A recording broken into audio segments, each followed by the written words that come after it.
রাতের নীরবতা ভেঙে আচমকা বাজতে শুরু করল সাইরেন। একটি দেশ জুড়ে ছড়িয়ে গেল আতঙ্ক। সরাসরি আহ্বান জানানো হল, ঘর ছাড়ুন, চলে যান নিরাপদ আশ্রয়ে। কিন্তু প্রশ্ন হল, কেন? কি হতে যাচ্ছে বাহরাইনে? এই ভিডিওতে আমরা উন্মোচন করব সব তথ্য ধাপে ধাপে।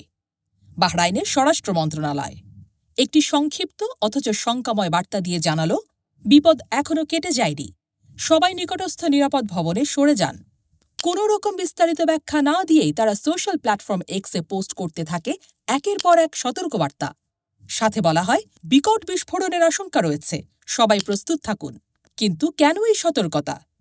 বাহরাইন কি কোনো সরাসরি হামলার শিকার হতে যাচ্ছে, নাকি তারা কোনো গোপন গোয়েন্দা তথ্য পেয়েছে?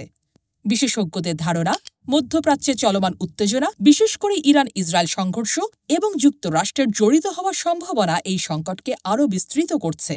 বাহরাইন এমন একটি দেশ যার আশেপাশেই আছে পারস্য উপসাগরের স্ট্র্যাটেজিক সামরিক ঘাঁটি।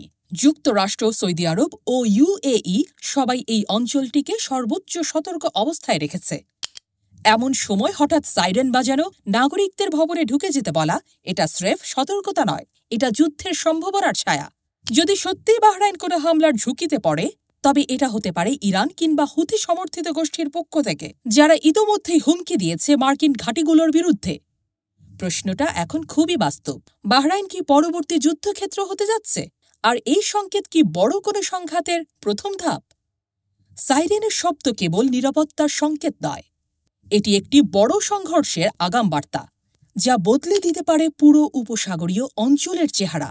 আপনার কি মনে হয়, বাহরাইন কি আঘাতের শিকার হতে যাচ্ছে, নাকি এ ছিল প্রতিরোধমূলক মহড়া? কমেন্টে জানান আপনার মতামত, আর সাবস্ক্রাইব করে পাশে থাকুন দেশ জগৎ নিউজের।